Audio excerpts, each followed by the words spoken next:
আমি কেমন করে নেব তোমার খবর?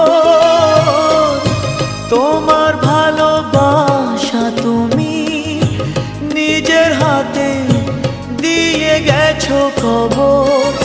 আমি কেমন করে নেব তোমার খবর?